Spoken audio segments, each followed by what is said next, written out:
Hey everyone, thank you for listening. Tonight, we talk about something that shook the entire United States. The No Kings protest, a peaceful uprising that has turned into the largest single-day protest in American history. More than 7 million people flooded the streets across the country, demanding one simple thing: no kings, no crowns, no ruler above the people. And while the streets were filled with chants, banners, and hope, one man inside a golden mansion in Florida was losing his mind. Donald Trump could not sleep. He could not rest. He spent the entire night raging online, posting meme after meme, video after video, showing himself as some kind of royal warrior. But the world was not laughing with him. The world was laughing at him. This all started early Saturday morning, October 18th, 2025.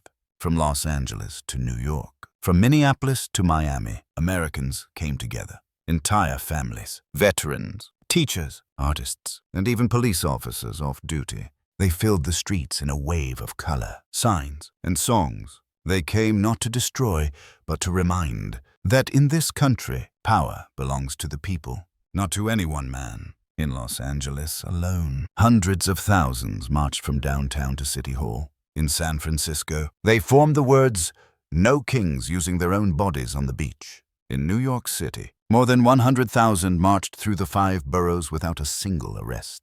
The New York Police Department later posted, quote, "Thank you for exercising your First Amendment rights peacefully. 0 arrests." In San Diego, 25,000 joined. The police department there wrote, "Thank you for keeping it classy, San Diego. Peaceful, united, record-breaking.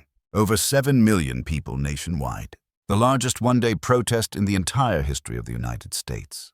And then, as the nation slept, Trump's meltdown began. Late that night, his social media accounts exploded. He posted an artificial intelligence-generated video showing himself as a king inside a fighter jet, dropping waste on protesters. Another clip showed him wearing a golden crown, holding a sword, surrounded by lightning and fire. He reposted images created by his allies, including one from Senator J.D. Vance, showing Trump putting a crown on his own head. These were not jokes. These were the fantasies of a man who wants to be feared. The fantasies of a man who wants the power of a king, but without the humility of a servant. Meanwhile, outside that digital circus, the United States military took an action that stunned millions. In California, the I-5 freeway had to be shut down. Why? Because live ammunition was being fired over traffic. Officials said it was a training demonstration, but Governor Gavin Newsom called it, quote, "a profoundly absurd show of force." Drivers were terrified. Families trapped in traffic watched the sky light up with tracer rounds. This was not a war zone. This was Los Angeles. At the same time, official government accounts were posting cartoon pictures of Senator Chuck Schumer and Representative Hakeem Jeffries dressed as princesses. It was a bizarre mixture of mockery and madness, all while the same administration was pushing to cut health care for millions of Americans.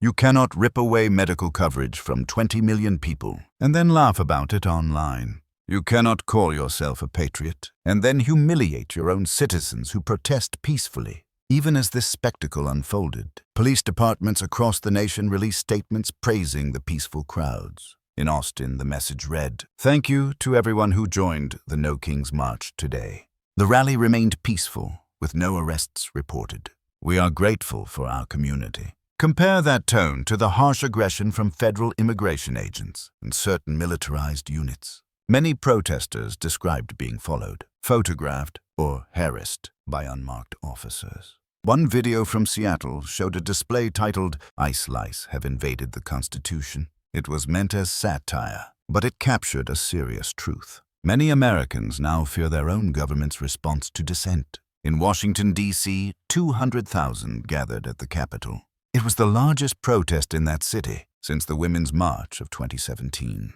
People carried signs reading, "Liberty has no throne, and we the people, not we the king." The energy was electric. Chants of "No kings, no tyrants" echoed through the National Mall. Amanda Moore, a journalist from Portland, captured one of the most viral moments of the day. In Portland, protesters held an inflatable rave outside an immigration center, dancing under lights while chanting, "Rise of the Resistance." Her video reached more than 50 million views within hours. Meanwhile, back at Mar-a-Lago, insiders say Trump was glued to television screens. Aides described him pacing, shouting, and demanding loyalty statements from his staff. According to one source, he screamed, "They don't respect me because they fear me too little." That line spread online instantly. It became a meme, a reflection of everything wrong with his leadership. But the meltdown did not stop there.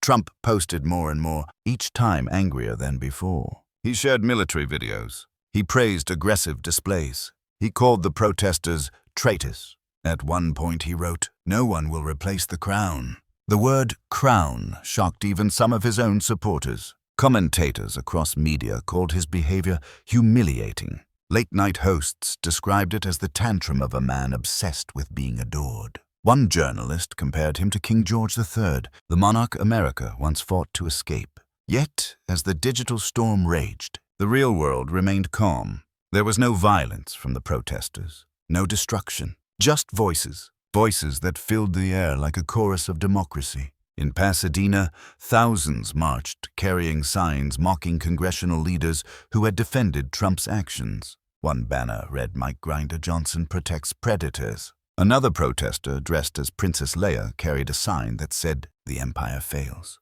While citizens protested for freedom and transparency, the administration's corruption deepened. Reports emerged that Homeland Security Secretary Kristi Noem had spent $172 million taxpayer dollars buying herself luxury Gulfstream jets. Meanwhile, FEMA and other critical agencies faced budget cuts. The message was clear: lavish comfort for those in power, austerity for everyone else. That same weekend, Vice President J.D. Vance attended a military event showcasing amphibious assault demonstrations. The footage looked eerily like a North Korean parade, with soldiers saluting and fireworks exploding behind them. Critics said it felt like propaganda, not patriotism. Then came the most disturbing revelation of all. 2 survivors from a naval strike off the coast of Venezuela were quietly repatriated to their home countries rather than tried in U.S. courts. Journalists from the New York Times confirmed that Trump personally approved the decision. These individuals had been labeled narco-terrorists, yet the administration decided not to prosecute them. Analysts believe the reason was simple. The survivors knew too much. They could expose what really happened in those illegal maritime strikes that killed over 25 people. A 4-star admiral resigned in protest just weeks earlier. After 37 years of service, he could not remain part of what he described privately as war crimes at sea. So when Trump raged online, it was not just about protests. It was about fear. Fear that his narrative of strength was crumbling. Fear that Americans were seeing through the illusion of the crown. Think about the contrast. 7 million ordinary people walking peacefully in the streets, holding hands, singing, cleaning up after themselves, thanking police officers. And on the other side, one man hiding behind a digital wall, throwing insults, imagining himself as a warrior king. The world was watching. European news outlets described the protests as a turning point for American democracy. Commentators in London compared it to the civil rights marches of the 1960s. In Tokyo, crowds gathered outside the U.S. Embassy in solidarity. The hashtag #NoKings trended #1 in 42 countries. And inside the White House press room, even some conservative reporters began to break ranks. One journalist asked bluntly, "Do you believe the president's posts depicting himself as a king are appropriate?" The room went silent. The following morning, major newspapers ran identical headlines. "The night the crown cracked." Beyond politics, the No Kings movement tapped into something deeper, a moral memory. Americans remember the story they were taught as children. The story of 13 colonies that rebelled against monarchy. The story of a revolution built not on wealth or bloodlines, but on equality before the law. That story still lives in the American conscience. And on that October day, it came alive again. When people chanted, "No Kings," they were not just rejecting Trump. They were reclaiming identity. They were saying, "We are not subjects. We are citizens." Political analysts now call it the second awakening of civic spirit. The protests united people who had never stood together before. Veterans stood beside immigrants. Republicans joined Democrats. Faith leaders marched next to atheists. It was not left versus right. It was citizens versus corruption. Some asked, what happens next? The answer is simple. What happens next depends on us. Movements are not born in marble halls. They are built in streets, in classrooms, in hearts. The No Kings movement is a reminder that democracy is not a spectator sport. It requires presence, pressure, and persistence.